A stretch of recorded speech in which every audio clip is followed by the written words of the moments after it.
పరిశుద్ధుడైన మహోన్నతుడైన దేవుని నామానికి మహిమ కలుగును గాక.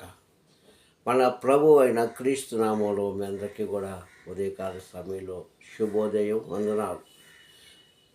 మా జీసస్ బ్లెస్సింగ్ అనే ఛానల్ ద్వారా వాక్యాన్ని వింటున్న మీ అందరినీ దేవతి దేవుడు దీవించి ఆశీర్వదించును గాక. ఆమేన్. మా ఛానల్ని సబ్స్క్రైబ్ చేసుకోలేని వారు ఉంటే దయచేసి సబ్స్క్రైబ్ చేసుకోండి, షేర్ చేసి లైక్ చేయండి. దేవుడు మిమ్మల్ని దీవించును గాక. ప్రియ సంగమ, మరి యొక్క సమయంలో దేవాది దేవుడు మనతో మాట్లాడుతున్న అమూల్యమైన ఆయన మాటలను మనం విందాం, నేర్చుకుందాం. ఎందుకంటే వినుట వలన విశ్వాసం కలుగును, ఆ విశ్వాసము ప్రభు దగ్గరికి చేర్చును, ఆ ప్రభువు ఆ విశ్వాసం ద్వారా తన రాజ్యంలో ప్రవేశింపజేయును అన్న సత్యాన్ని మనం ఖచ్చితంగా నమ్మాలి, రూఢిగా. కనుక ప్రియ సహోదరులారా, ఈ యొక్క సమయంలో దైవవాక్యం మనతో ఏం మాట్లాడుతుంది, ఈ దినం మనతో ఏం మాట్లాడుతుంది, ఆయన ఇచ్చిన వాగ్దానం ఏమిటి, మనం ఆ వాగ్దానాన్ని నెరవేరుస్తున్నామా లేదా, వాగ్దానం ప్రకారంగా మనం జీవిస్తున్నామా లేదా, వాగ్దానాన్ని పట్టుకొని మనం ప్రార్థన చేస్తున్నామా లేదా, వాగ్దానంలోంచి బయటికి వెళ్లకుండా ఆయన యొక్క దొడ్డిలో మనం ఉంటున్నామా లేదా అన్న విషయాన్ని మనం క్లుప్తంగా నేర్చుకుందాం. ఈరోజు మనకి ఇచ్చిన వాగ్దానం ఏమిటి అని చూసినట్లయితే, ప్రియ సహోదరులారా, మనందరికీ తెలుసు ఏంటి, మన భారతదేశం ఏంటి, ఇండిపెండెన్స్ డే, స్వతంత్ర వచ్చిన దినం. భారతదేశానికి విడుదల వచ్చిన దినము. ఎక్కడి నుంచి విడుదల వచ్చింది అందరికీ తెలుసు. భారతదేశంలో ఉన్న వారందరికీ కూడా ఈ మాట కోసం పదే పదే చెప్పడం అవసరం లేదు. ఎలా వచ్చింది, ఎక్కడి నుంచి వచ్చింది, ఎవరి వల్ల వచ్చింది అన్న సంగతులు కూడా తెలుసు. అయితే మనం సర్వసాధారణంగా ఈ స్వతంత్ర దినోత్సవాన్ని జ్ఞాపకం చేసుకొని ప్రముఖులైన వారినే మనం జ్ఞాపకం చేసుకుంటాం.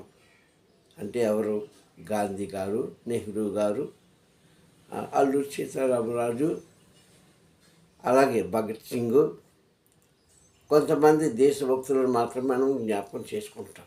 కానీ ప్రియ సంగమా, మన భారతదేశానికి స్వాతంత్రం రావడానికి చిన్న పిల్లలు మొదలుకొని, కన్నె పిల్లలు మొదలుకొని, వృద్ధులు మొదలుకొని అనేకులు ప్రాణదానం చేశారండి. ఎంతమంది తెలిసే సత్యాన్ని ఆ రోజుల్లో.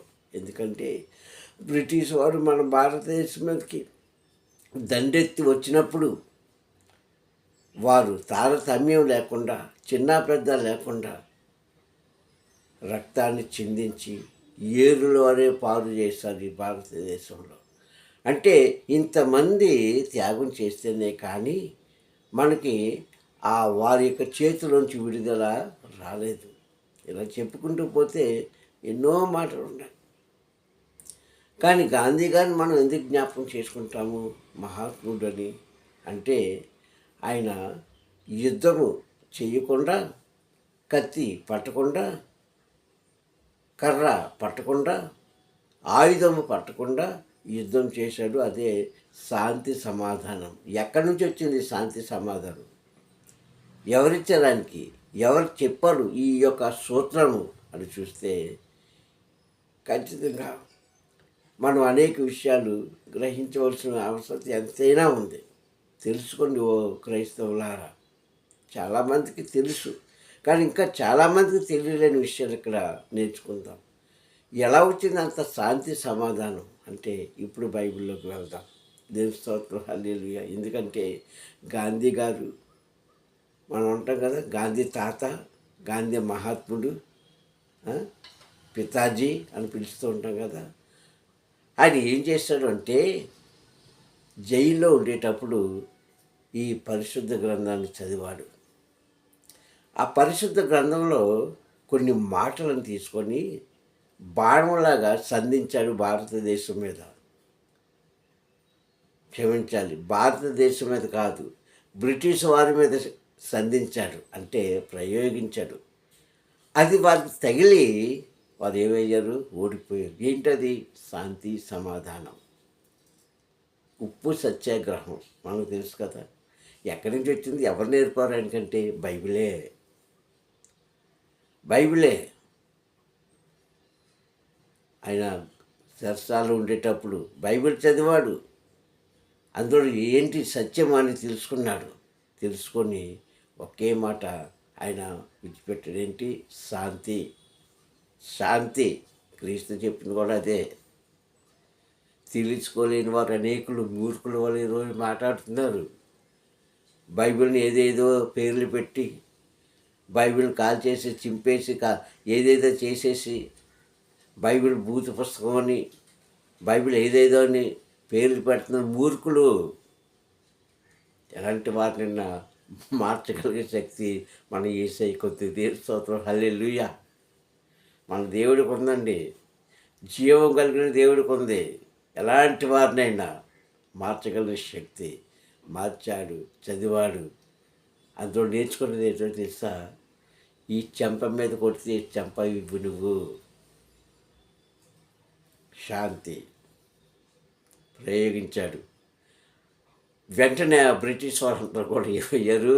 శిరస్సు ఉంచారు భారతదేశం ముందు.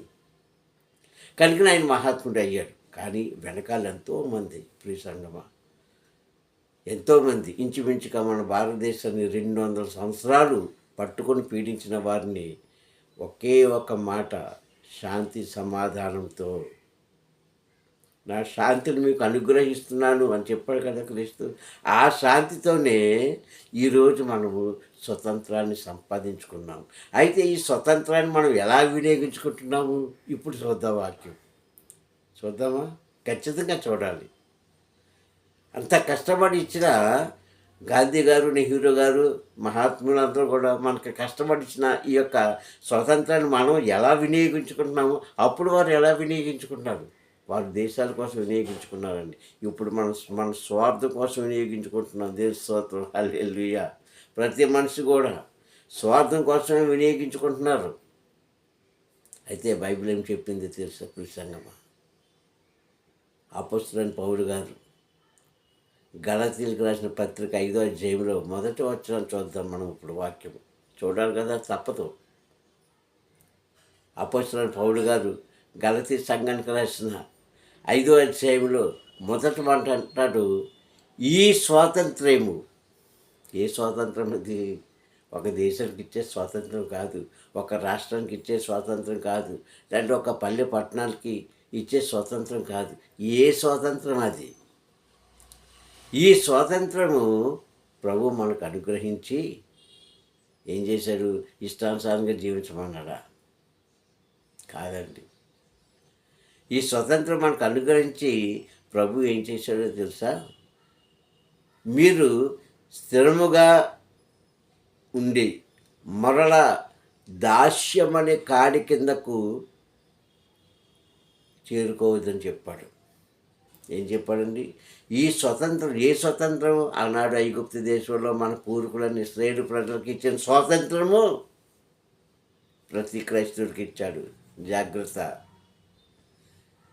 ఆనాడు బందీగా ఉన్న ఇశ్రాయేలు ప్రజలు బయటికి తీసుకొచ్చి వారికి స్వాతంత్రం లేదు అక్కడ. ఎందుకంటే పని చేస్తున్నాం కదా, ఇటుకల పని చేస్తాం కదా, ఐగుప్తు వారు ఏం చెప్తే అదే చేస్తాం కదా, మా ఇష్టానుసారంగా జీవిద్దాం అంటే ఉండేది కాదు. రేయి పగలు కూడా కష్టపడవలసి వచ్చేది. అన్నపానములు వారు ఎప్పుడు తింటున్నారు, ఎప్పుడు తాగుతున్నారు తెలుసుకోలేని దీన స్థితిలో ఉండేవారు. ఎప్పుడు వారు కొడతారో, ఎప్పుడు వారు బంధిస్తారో, ఎప్పుడు వారిని గద్దిస్తారో వారికే తెలియదు. కంటి మీద నిద్ర లేకుండా ప్రియ సంగమా, ఆనాటి మన పూర్వీకులైన ఇశ్రాయేలు ప్రజలు జనాంగము, ఇంచుమించుగా 20 లక్షల జనాంగము బానిస జీవితం జీవిస్తుంటే అందులోంచి విడుదల చేయించాడు ప్రభు. స్వాతంత్రం ఇచ్చాడు. స్వాతంత్రం అంటే ఏంటి? విడుదల, అంతే. ఇంకేం కాదు. ఈ మాటకి పెద్ద అర్థమే లేదు. ఏ డిక్షనరీలో చూసుకున్నా, ఏ భాషలో చూసుకున్నా ఒకటే మీనింగ్, విడుదల, అంతే. ఈ విడుదల మనకెలాగిచ్చాడు క్రీస్తు? ఐగుప్తు దేశంలో మన పూర్వీకులు పడ్డ బాధలను విడుదల చేసి బయటికి తీసుకొచ్చాడు. తీసుకొచ్చి ఏం చెప్తున్నా తెలుసా? ఈ స్వాతంత్రం ప్రభు మనకు ఇచ్చాడు కనుక మరలా మీరు మూర్ఖుల వలె ఉండకుండా స్థిరముగా నిలిచి మరలా మీరు దాస్యం అనే కాడి కిందకి వెళ్ళకుడి అని చెప్పాడు. దాస్యము అంటే బానిస జీవితము. ఏమంటే అండి, దాస్యం అన్న పదానికి అర్థము బానిస జీవితము. ఈరోజు మనం అందరం కూడా చేసేది అదే, కానీ తెలుసుకోలేకపోతున్నాం జనం. నేను ఆఫీస్లో పనిచేస్తున్నానండి, నేను మేనేజర్నండి అని చెప్పుకుంటాం అంటదే. కానీ నువ్వు ఎవరి చేతిలో ఉన్నావు? ఆ ఎండి గారి చేతిలో ఉంటావు. అవునా కాదా? ఎండి గారి చేతిలో ఉంటావు అంటే నీకంటే పై అధికారం మీద ఉన్నా కనుక నువ్వు బానిస అక్కడ. తెలుసుకో, మనకు తెలీదు. ఎందుకంటే ఉద్యోగం చేస్తున్నాం కదండి. అలాగే ఒక కూలి పని చేసిన వాడు కానీ, లేదంటే జీవించడానికి ఏ పని చేస్తున్నారో ప్రతి ఒక్కరు కూడా ఒకరి చేతి కింద బానిసలే. ఒకరి చేతి కింద బానిసలే అర్థం చేసుకుంటే, కానీ అది గ్రహించం. మన కోసం మనం గొప్పగా చెప్పుకుంటాం. నీ జీవితం ఏంటి? బానిస బ్రతుకు. అయితే దేవుడు ఏం చేస్తున్నాడు? వాటి నుంచి విడుదల చేసి ఏమన్నాడంటే, మరలా మీరు దాస్యమనే ఆ బానిస జీవితంలోకి వెళ్ళకండి అని చెప్పించాడని పరిశుద్ధాత్మ ద్వారా. కానీ మనము అదే జీవితంలోకి వెళ్తున్నాం. జ్ఞాపకం చేసుకోండి. ఈరోజు మనిషిని పట్టి పీడిస్తున్న అనేకమైన బానిస బ్రతుకులు ఉన్నాయి. ఏంటవి? చాలా రకాలు ఉన్నాయి. అందులో కొన్ని చెప్తాను, వినండి. వ్యభిచారం, త్రాగుడు, దొంగతనం, మోసం, అబద్ధాలు, అసూయ, అహంకారం, ఇలాగా చాలా రకాలు ఉన్నాయండి. ఇవన్నీ కూడా మనల్ని ఏం చేస్తుంటే బానిసలుగా చేసేస్తుంటాయి. ఒక వ్యక్తి త్రాగుడికి అలవాటు అయిపోతే ఏంటి? నాయనా నువ్వు తాగుడు మానేరా, నువ్వు తాగొద్దు, తాగితే నీ ఆరోగ్యం అంతా పాడైపోద్ది, నీ కుటుంబం పాడైపోద్ది, నీ భార్య బిడ్డలు పాడైపోతారు అంటే వాడు చెప్పే సమాధానం ఏంటో తెలుసా? ఎవరు కూడా నాకు ఎందుకండి, నేను సంతోషంగా ఉన్నాను, నేను తాగకపోతే ఉండలేను, ఆ సమయానికి నేను త్రాగాలి, తాగితేనే నేను బ్రతకగలను, పని చేసుకోగలను. అంటే ఆ వ్యక్తి తాగుడికి అలవాటు అయిపోయాడు, బానిస అయిపోయాడు. అలాగే క్రీస్తుకి ఇష్టం లేని క్రియలు చేస్తున్న మనం అందరం కూడా, మీరు నేను అనక తేడా ఏమీ లేదండి, అందరూ కూడా ఒక్కొక్క దానికి ఒక్కొక్క బానిసం అయిపోతుంటాం. ఏదో అలవాటు, మనిషికి ఏదో ఒక అలవాటు ఉంటుందండి. సేవకులని బోధకులని కాదు, మనిషికి ఒక్క అలవాటు ఉంటుంది, ఏదో అలవాటు. కానీ ప్రభు ఏమంటే మరలా మీరు దాస్యంలోకి వెళ్ళకూడి అని హెచ్చరించినప్పుడు మనం ఏం చేయాలి? వాటిని మన నుంచి దూరపరచుకోవాలి. అప్పుడు నీ స్వతంత్రంగా జీవించే భాగ్యం నీకు ఉంటుంది. నీ ఇంట్లో నీ గౌరవం ఉంటుంది, నీ భార్య దగ్గర, నీ భర్త దగ్గర, నీ బిడ్డల దగ్గర, అంటే నీ కుటుంబం దగ్గర నీకు గౌరవం ఉంటుంది. సంఘంలోనూ సమాజంలోనూ నీకు వాల్యుయేషన్, విలువ ఉంటుంది. చెడ్డ పనులు చేసిన మనం ఆ వీధిలోంచి వెళ్తున్నప్పుడు ఎవరన్నా నీతో మాట్లాడతారా?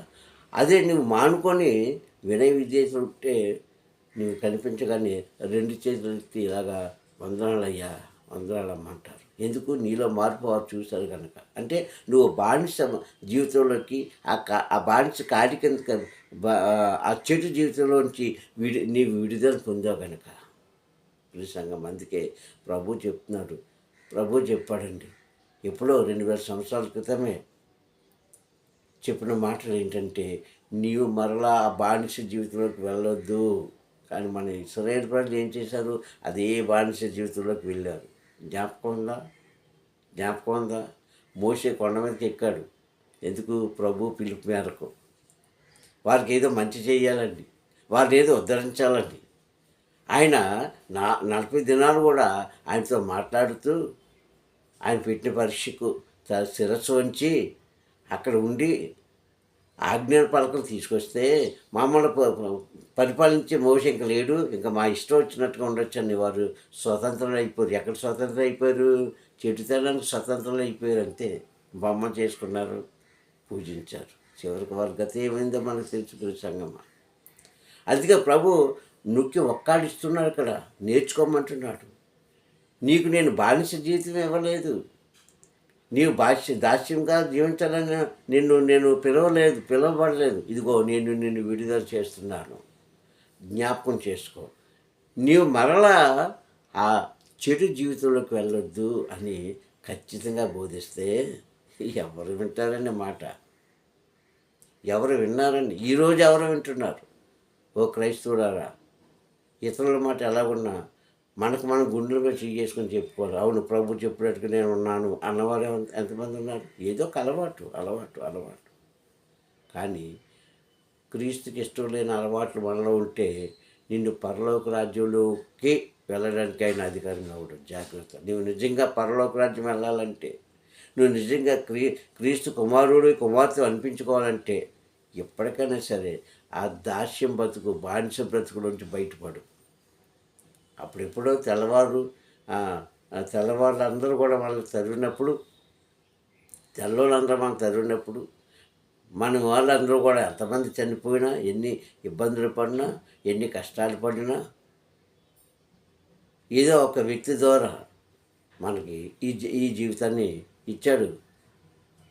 అయితే ఈరోజు మనకు దేవుడు ఇస్తున్నది ఏంటంటే, మన కష్టాల్లోంచి, వ్యాధుల్లోంచి, బాధల్లోంచి దేవుడు మనల్ని విడుదల చేస్తుంటే మనం ఏం చేస్తామంటే మరలా బానిస జీవితంలోకి వెళుతున్నాం.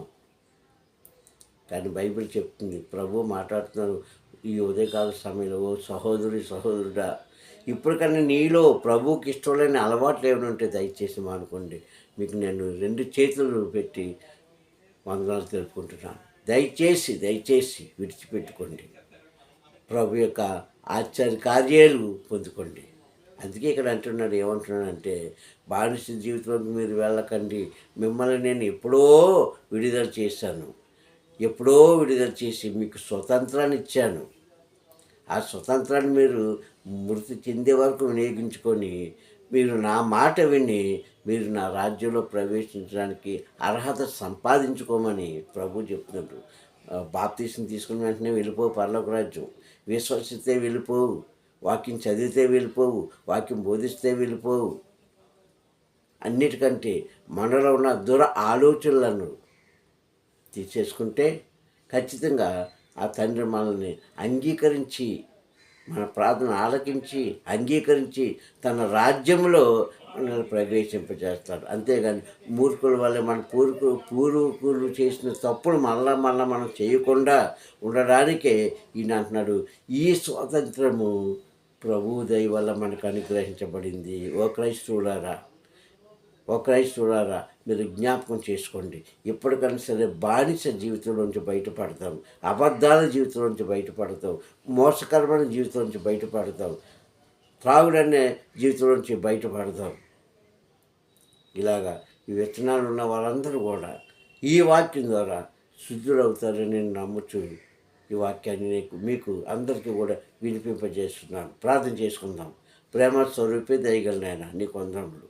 ఈ యొక్క సమయంలో తండ్రి నీ వాక్కుతో మాతో మాట్లాడావు, హెచ్చరించావు. నిజమే తండ్రి నాన్న, మా బానిస జీవితంలోంచి విడుదల చేసావు. కానీ అయ్యా, మేము గ్రహించలేని మూర్ఖుల వల్ల ఉంటూ మరలా నా తండ్రి, ఇదిగో నా ప్రభా తండ్రి, అదే పాపం జీవితంలోకి మేము వెళ్తున్నాం కనుక అయ్యా తండ్రి, ఇక నుంచైనా తండ్రి మా పాప జీవితాలను విడిచిపెట్టుకోండి తండ్రి, పరిశుద్ధులుగా జీవించి నీ నామాన్ని కనపరుచుకునే భాగ్యం అయ్యా, నీ నామాన్ని కించపరచకుండా తండ్రి అయ్యా, నీ నామాన్ని తండ్రి నమ్ముకునే వారిగా నిబిడలుగా మేము జీవించే ధన్యత కలుగు చేసి తండ్రి, నీ రాకడలో తండ్రి మేము ఎదుర్కొనే వారుగా మమ్మల్ని ఉంచుతామని నమ్ముతూ క్రీస్తు నామములో ప్రార్థన అడుగుతున్నాను పరమ తండ్రి. ఆమేన్. మీ అందరికీ మరొకసారి ప్రభు నామములో వందనాలు. హల్లెలూయా. Praise the lord.